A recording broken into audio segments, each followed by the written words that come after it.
Hey guys, it's Jambros back with a new video detailing the different raid buffs and debuffs in Wrath of the Lich King Classic. Buffs got a big rework in Wrath, with most going raid-wide as opposed to group-wide like in Burning Crusade. There are more classes with buffs that do not stack with each other, but some are better or more convenient to take than others. I'll be constructing the perfect raid comp with all possible raid buffs and debuffs, and going into lots of detail about what each one does and the best way to do it. I guess the best place to start here is with our three paladins, the Protection Paladin, Retribution Paladin, and a Holy Paladin. All those pally buffs, and not just those pally buffs, are great and essential for a raid. The first one is the stat percentage. It's 10% stats brought by kings. This is technically also brought with a Sanctuary, with the Prot Paladin also brings, but is really only buffed on yourself and may not be totally necessary. Prot Paladin will typically judge Wisdom. Ret will too, it's not really limited by spec, but these two prefer to judge Wisdom over Light. This is the mana restore percentage debuff. On the judge target, it gives each attack a chance to restore 2% of the attacker's base mana. Holy Paladins will usually bless Wisdom with improved Blessing of Wisdom. This Resto Shaman can also do that with Restorative Totems and Mana Spring, but Resto Shaman would rather use Healing Stream over Mana Spring, if a Holy Paladin can do this anyway very easily. Holy Paladins will be the ones to judge Light. This gives attacks against the targets a chance to heal for 2% of their maximum health, and this is their health restore percentage debuff. Ret Paladins will typically bless Might. They also take the improved Blessing of Might. The only other source of this is Warriors that take with Battle Shout. Most Warriors do not want to go Commanding Presence though, to increase the bonus for Battle Shout and Commanding Shout. This is easier to take with Ret Paladins and Greater Blessing of Might. Ret also brings the 3% damage. This is the Sanctified Retribution buff. This is also brought by Arcane Empowerment from Arcane Mages and Ferocious Inspiration from BM Hunters. BM Hunter is not really viable in a PvE setting. Arcane Mages are at the beginning, but they will eventually go fire, so Ret can really just cover this for the entirety of Wrath. Ret also brings the haste percentage buff. This is 3% haste to everything in the entire raid. This is Swift Retribution. This is also brought by Improved Moonkin form. I actually prefer Improved Moonkin form here more, since every Moonkin will take this, whereas you just spend extra points for Swift Retribution in the Ret Paladin spec. I think most Rets, as long as you carry your balance, you can feel safe with dropping that. Ret Paladin will also bring something called Replenishment. This is a very important buff in Wrath, and kind of hard not to really cover, since 5 whole different specs bring it. Ret has Judgments of the Wise.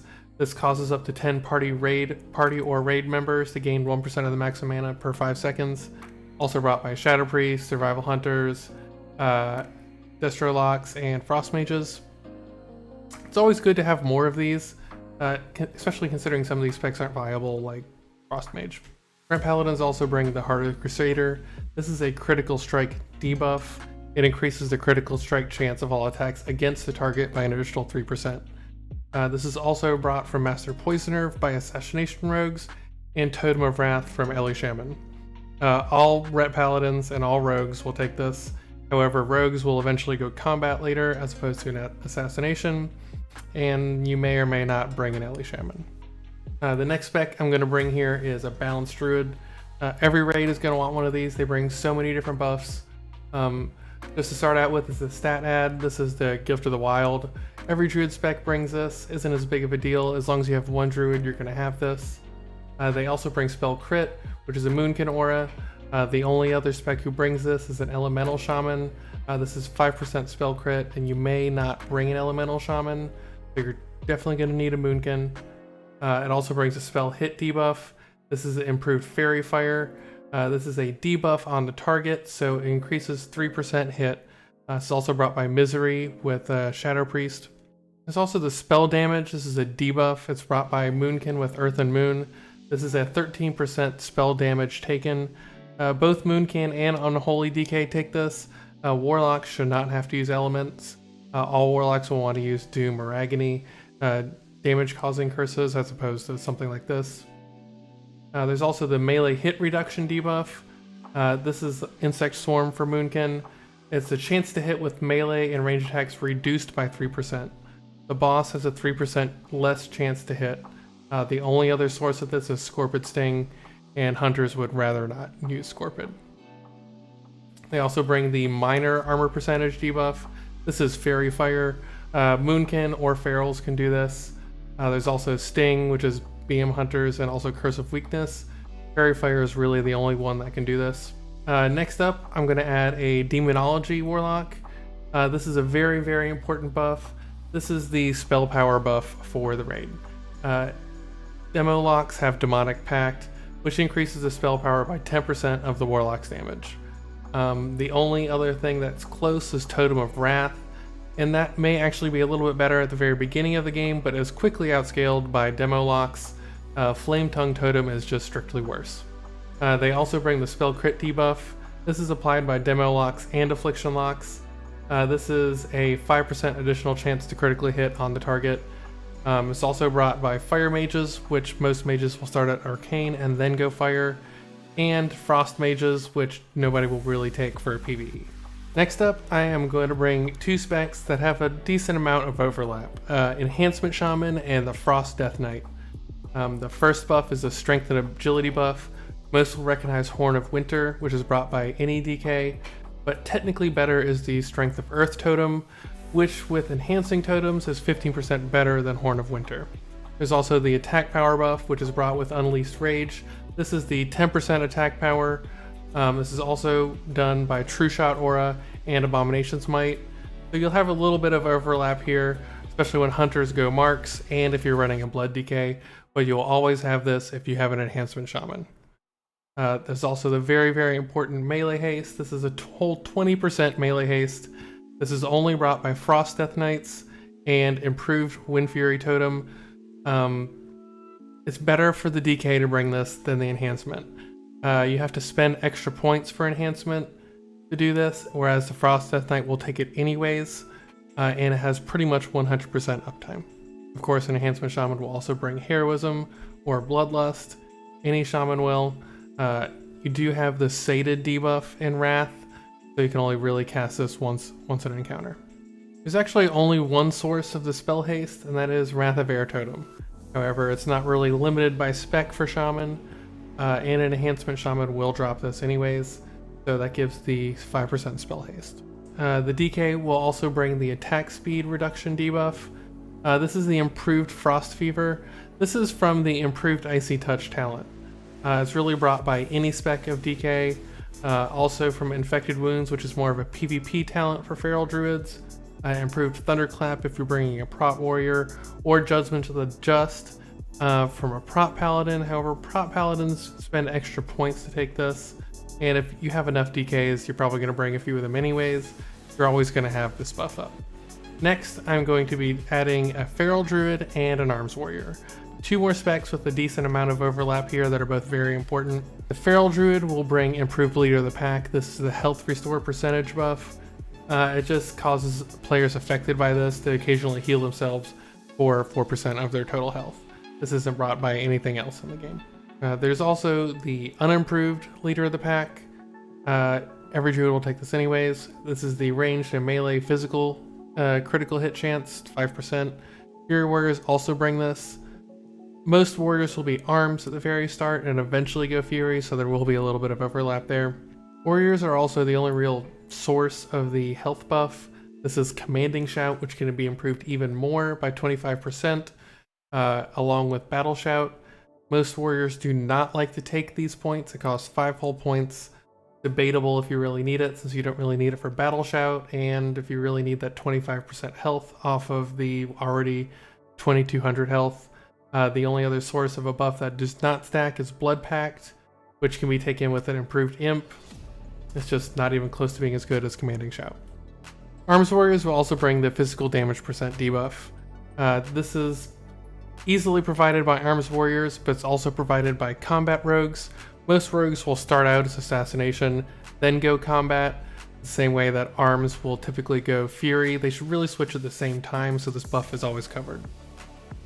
Arms Warriors will also do the bleed damage debuff. This is taken by a few other things, but I would prefer that Arms Warriors mostly do this buff by putting the extra points in trauma. Otherwise, a Feral Druid has to keep up Mangle when they would rather not. Eventually, Arms will go Fury, so then the Feral will have to do this. BM Hunters can also technically bring this, but they're not any good in PvE and Wrath. There's also Sunder Armor. This is the armor % major debuff. This is also be done by Rogues and BM Hunters. It's a little bit debatable. Nobody really wants to do this. This is by far the easiest to do with a Prot Warrior. After Prot Warrior is Fury Warrior, and after Fury Warrior is Arms Warrior, and after Arms Warrior is Rogue, and then you'll never bring a BM Hunter. This will be easier once the Arms Warrior goes Fury, or if you're running a Prot Warrior. This is another weird one right here, the attack power reduction debuff. This is either Demo Shout or Demo Roar. Technically also weakness, although I really would rather prefer a Warlock not to curse anything other than Agony or Doom. Warriors have to spend extra points and improve Demo Shout, and if you're not running a Prot Warrior, this is definitely really weird. I think this is best brought by Feral Druids. I think it's easier with a Feral Tank, especially since you have to be in bear form to do this. But as long as it's a Feral, whether it be a tank or DPS, it's usually best brought by them. Next up, I'm going to add one Mage. Mages will start Arcane and then eventually go Fire. They'll always have Arcane Intellect. This only doesn't stack with Fel Intelligence brought by Affliction Locks. I'm going to add two priests here, the very, very important Discipline Priest and Shadow Priest. Both of these specs will have Divine Spirit, also doesn't stack with Fel Intelligence, but is strictly better as well. They'll also the only class that has Power Word Fortitude, which is the stamina buff, and they will take improved Power Word Fortitude as well. The Discipline Priest has the damage reduction % buff. This is Renewed Hope and reduces all damage taken by 3%. This does not stack with Sanctuary, which is why it was not so important for Prot Paladins to bless Sanctuary in everybody, because everybody will have a Discipline Priest anyways. It also does not stack with Vigilance, which is more of a single target buff as opposed to a whole raid with a Disc Priest and using Renewed Hope. The Shadow Priest will bring another health restore. They have Vampiric Embrace. This is mostly just a little bit more raid healing, but does not stack with any of the health restores. Next up, I'm going to add the Unholy Death Knight. These do great AoE damage, and every raid should bring one of these regardless. But they bring Ebb and Plague, which increases disease damage by 30%. The same buff, technically, that stacks with the spell damage buff. And finally, I'm going to bring a Restoration Druid. I did miss something a little bit earlier with improved Devotion Aura, which is brought by a Prot Paladin, but Tree of Life also does this with the 6% healing received on the raid. Every raid is going to want to bring a Restoration Druid anyways, if not just from the battle reses and innervates, but also because of their insane ability to heal an entire raid. Okay, that is all of the classes that you 100% need. This brings all your raid buffs and all your raid debuffs. There are a couple that I left out. There is like the cast speed debuff that you may not necessarily need. Arcane mages will have this with slow. You really don't want a rogue to use Mind Numbing Poison, but you can if you really need to. Same thing with Curse of Tongues and Lava Breath, which you're not going to bring a BM Hunter anyways. Same thing with the healing reduction debuff. Arms Warriors will already bring this with Mortal Strike, and Hunters will already have this with Aim Shot, so your healing reduction debuff should be up 100% on the boss anyways. Okay, so let's clean it up a little bit. I rearranged it here to make it a little more readable, and which buff is best brought by which class. There are a few things. This isn't the perfect raid group. Obviously it's not done yet, but there are also other things to take into account that are not just raid buffs or debuffs. For example, you have a few different raid procs. These are very important with Rapture, Revitalize, brought by a Restoration Druid and a Disc Priest. These are procs on the raid when Power Word Shield is completely absorbed, or when Reju for Wild Growth hits members of the raid, restores energy, rage, runic power, mana, you name it. There's also the all-important single target damage reduction buff. This is brought with Inspiration or Ancestral Healing. by Resto Shaman, Holy Priest, or Disc Priest. This reduces your target's physical damage taken by 10%. Very, very important. There's also a few different other single player buffs. Focus Magic brought by Mages, Power Infusion brought by Disc Priest, Innervate by any Druid spec. There's also Lay on Hands, Improved Lay on Hands, which reduces physical damage taken, brought by a Holy Paladin. Pain Suppression, very important tank cooldown brought by Discipline Priests. There's also different raid cooldowns brought by any Paladin spec that specs into it, and Divine Guardian, kind of like a little raid wall, or if they spec into Aura Mastery instead, which you can do something like that with a Concentration Aura to prevent all silences. Priests will also bring Hymn of Hope or Divine Hymn. One heals health, one brings mana. Also Rebirth, all the different battle reses brought by Druids, or Tranquility, which is a powerful group healing cooldown. To fill out this raid and make the perfect raid comp, the next thing I'm going to bring is a Blood Death Knight as your second tank. They bring Unholy Frenzy, previously Hysteria, which is a big damage, single damage cooldown for somebody in the raid. They also apply diseases.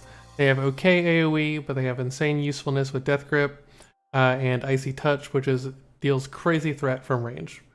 Next, I'm going to bring our fourth healer, which will be a Restoration Shaman. This is an extra set of totems for raid coverage, and they also bring Mana Tide Totem, which restores 6% of your total mana every 3 seconds to every group member, which will be the healer group. Say if you have a long fight or a lot of raid damage going on, this cooldown is essential. You're always going to want to bring at least one rogue. Very, very high damage. They will start out as Assassination, and then will go Combat. They also bring Tricks to Trade, which transfers all threat and increases damage by 15%. If you have a second rogue, they can trade tricks with each other. If you have incoming ads or anything, you definitely want to make sure they get threat. You can use this on a tank. They will also definitely use this for snapshotting corruptions for an Affliction Warlock's execute phase. Next, I want to bring a Survival Hunter. They will go Marks later, but this is just a high quality of life class for the raid. Misdirect is really big, but also things like extra replenishment, Trank Shot, Frost Traps, things like that, and just help out the raid a lot. Next is the infamous Affliction Warlock.